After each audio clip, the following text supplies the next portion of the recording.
Hey everybody, how's it going? Today, let's take an in-depth tour and test drive of the 2009 Smart Fortwo Passion Coupe. And this is going to be a full, in-depth tour of the Fortwo. We'll start it up, show the engine, get an exhaust clip, and go over the performance data, take it on a quick test drive, and show you a bunch of the features on the interior as well as exterior. And today, I'm at my family's dealership, Car Connections Incorporated, in Reidsville, North Carolina.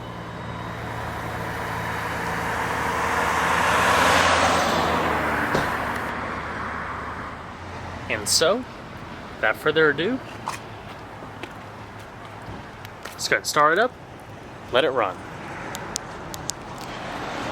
It's a black exterior with black cloth interior.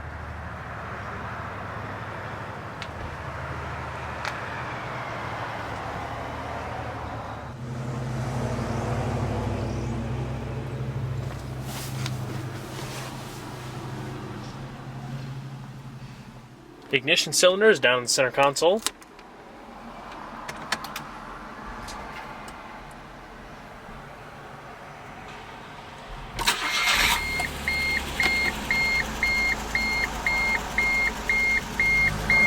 Beautiful.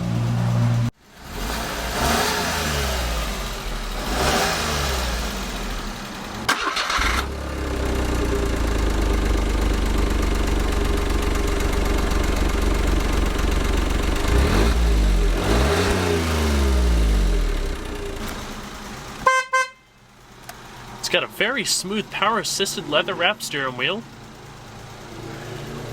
5-speed automated manual gearbox with manual gear selection down here, or by the steering wheel mounted paddle shifters. Now, in short, basically how the transmission works is that the vehicle actually has a clutch that's electronically activated as you transfer through the gears.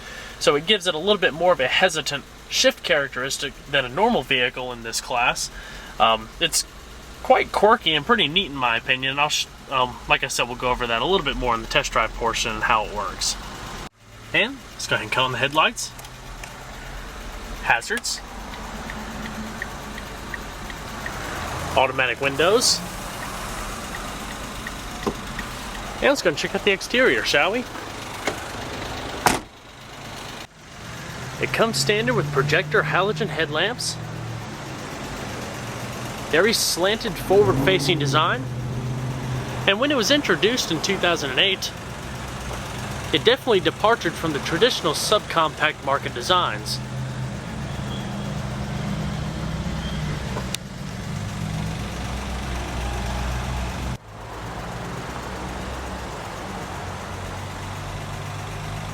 It was introduced into an already crowded marketplace, but offered consumers something different. A quirky, non-traditional design that was bound to be a hit.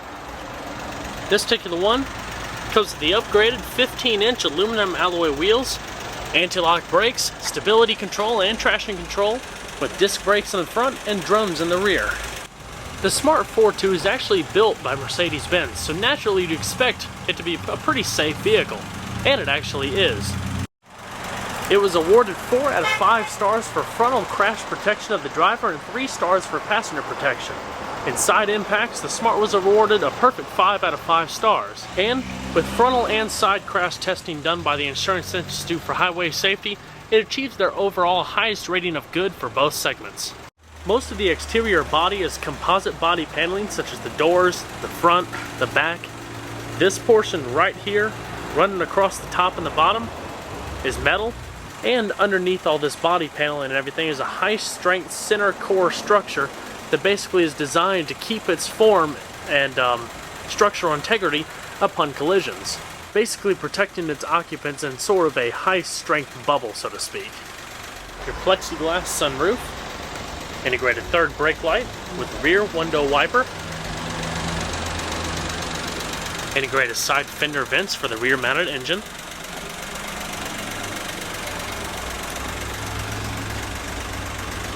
also, being that the engine is mounted in the rear, the vehicle also has rear-wheel drive.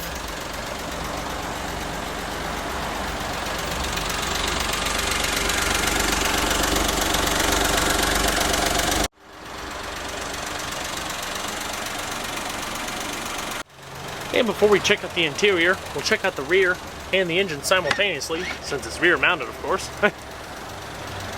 There's a little membrane button right there that you press to release that.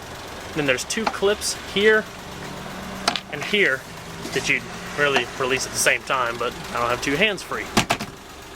Little all-weather cargo shelf with hidden storage.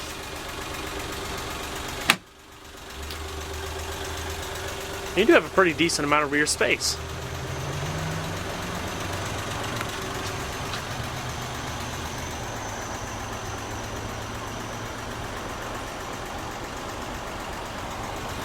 But underneath here is where your engine is. Just undo this. And there you go. The Fortwo comes with a 1-liter dual overhead cam inline 3-cylinder engine. 12 valve with variable valve timing, produces 70 horsepower at 5,800 RPM and 68 foot-pounds of torque at 4,500 RPM. Like I said, it is rear-wheel drive with a McPherson strut front suspension and a solid axle rear suspension with front and rear stabilizer bars. And with around an 8.7 gallon fuel tank running on premium unleaded gas, it achieves an EPA estimated miles per gallon rating of 33 city, 41 highway. It isn't a fast car by no means. 0 to 60 time is around 14.1 seconds with a 90 mile an hour top speed. But in the lower gears, it is quite zippy and peppy with its lightweight design. I couldn't do it with two hands really, but you just place that cover back on, stick that little screw mechanism in, turn it in, and tighten it down. Packing cargo to the roof will yield about 12 cubic feet of cargo space, and visual height would be around 7 cubic feet or so.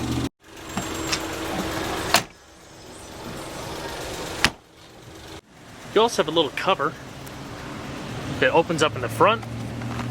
It's released here by a couple clips. You just kind of lift it up. Houses your fluid reservoirs and access to the headlamps.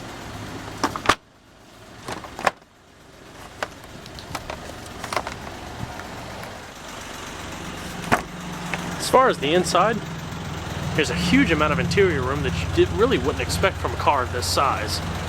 You can definitely fit someone just 6 feet or over without too much effort. Mesh storage pockets, your power windows, power mirrors, power locks are located up on the dash, and you also have cloth padding on the doors. The seats are manual. Like I'll talk about in a little bit, it does have side airbags.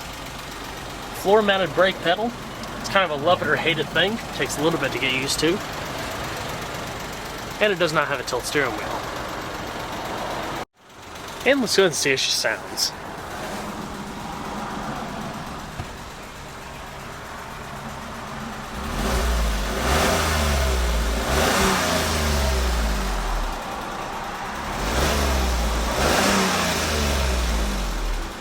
This have a little bit of a rev limiter. You can also get an optional analog clock and a tachometer that'll mount right on top of that center stack.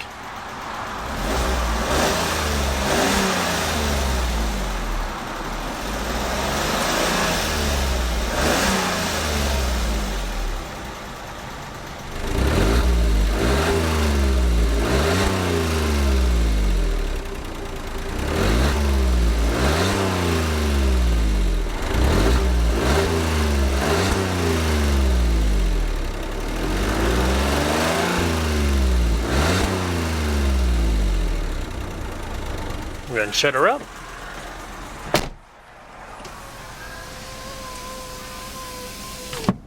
It's got an in-dash CD player, AM/FM stereo system, putting out 2 speakers through the doors.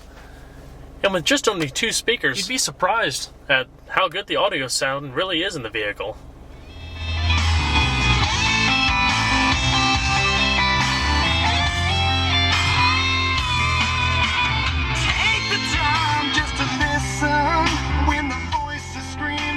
Good amount of bass response. Take a look in the distance, try and see it all. The vehicle comes with a standard driver and passenger side airbag, as well as side curtain airbags.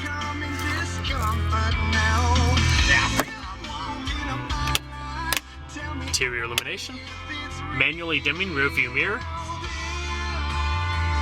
Here's the plexiglass roof, shade. Parts of the dash, or most of it, is actually also wrapped in the same cloth material as the seats, going across here in the lower portion, as well as all of the upper portions of the dash. All of your climate control settings are located up here. Your fan speed, different zones, and front defrost, rear defrost, one-touch AC, and recycling. Your temperature is located over here. This vehicle also comes with heated seats, 2-stage for the driver and passenger, tire pressure monitoring system reset, your lock and unlock. Down below here, you have your 12-volt power outlet, 2 cup holders, your leather shift knob, long e-brake,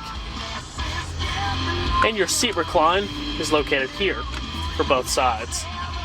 Intermittent wipers, little driver information system, your mileage, temperature, clock, and digital fuel readout. Storage pockets going up into the dash.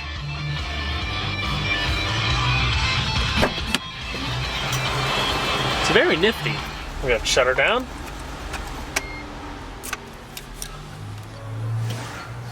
And we're going to check out the rest of the vehicle, shall we?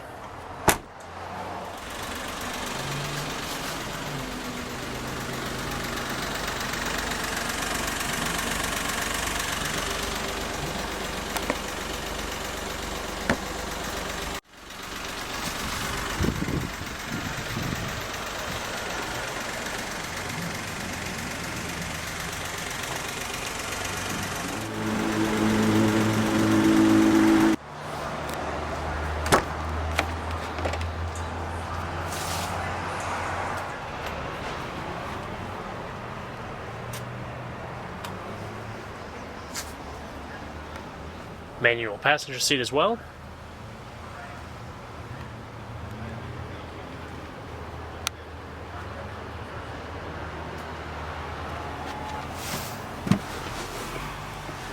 It really is amazing how much room are in these vehicles. Putting this seat all the way back, I'm about 5'10". If I stretch my legs out, I'm still not touching the dash.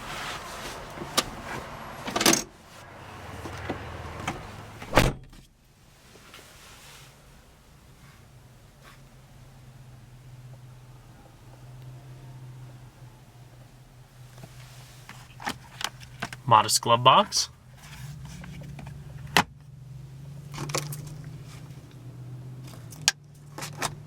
Definitely a neat little car. Awesome fuel economy and a non-traditional design with an overall design and concept that's just so quirky, you can't help but think it's pretty neat. And let's go and take it for a quick drive.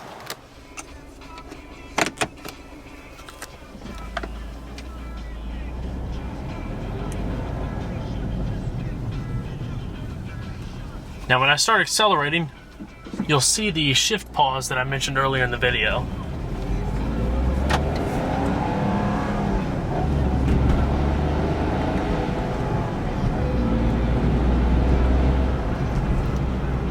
Took me a little while to get used to it. Same thing with the floor-mounted brake pedal.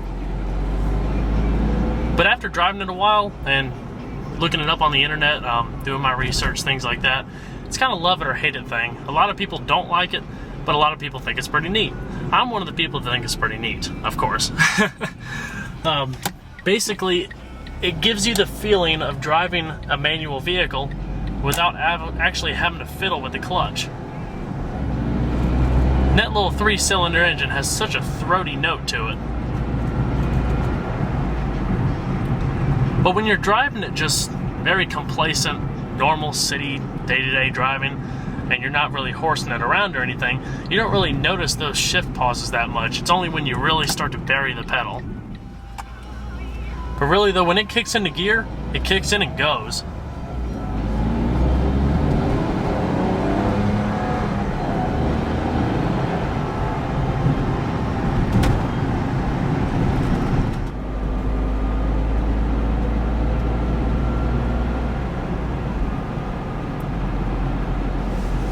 takes curves pretty well. Not a whole lot of body roll.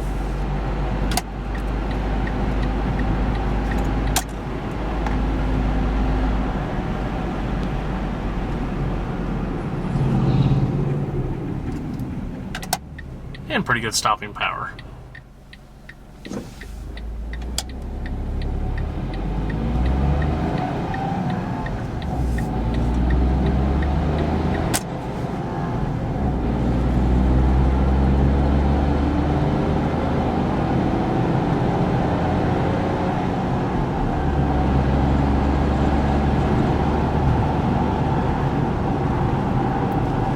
And just shift into 5th gear.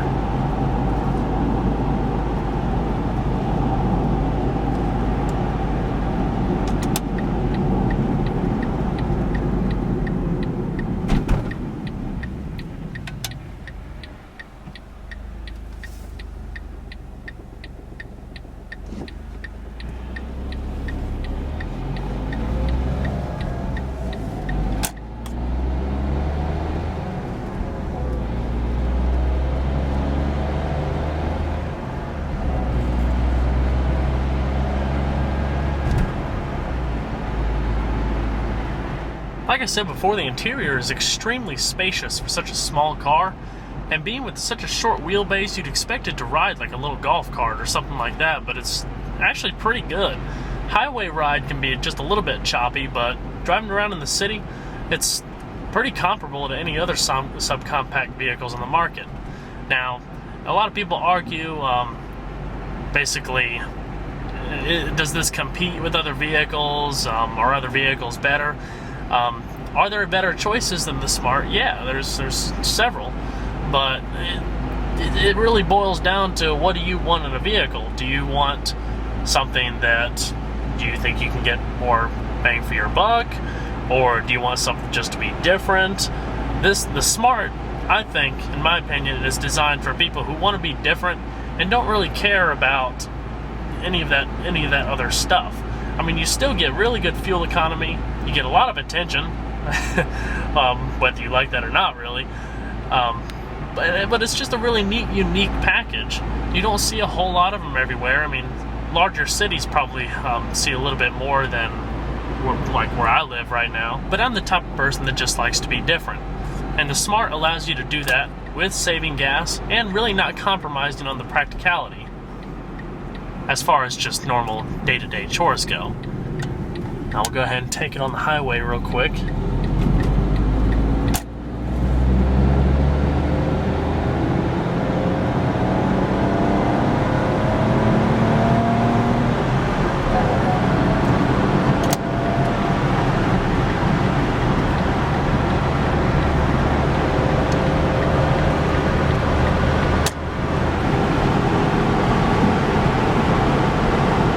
Right now we're going about 70 miles an hour. Just 20 shy of its top speed.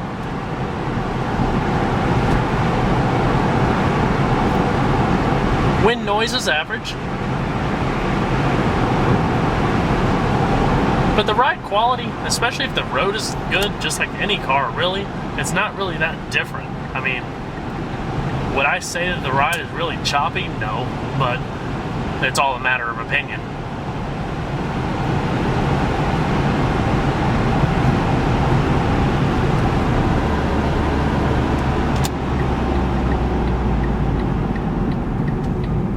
Brakes are definitely really good on it.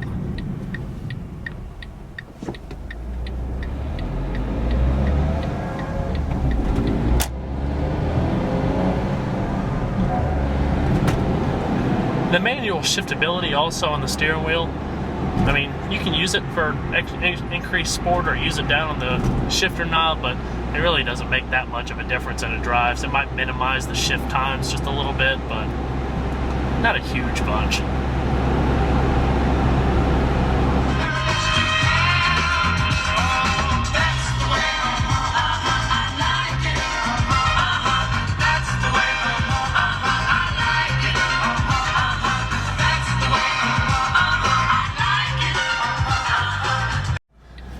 Definitely a fun little vehicle to drive.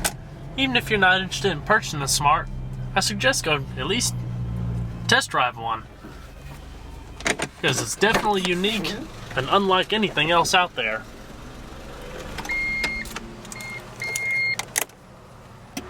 Well guys, I hope you enjoyed this in-depth tour on the 2009 Smart Fortwo Passion Coupe. Be sure to stay tuned next time. There's a lot more where that came from. Take care, everybody.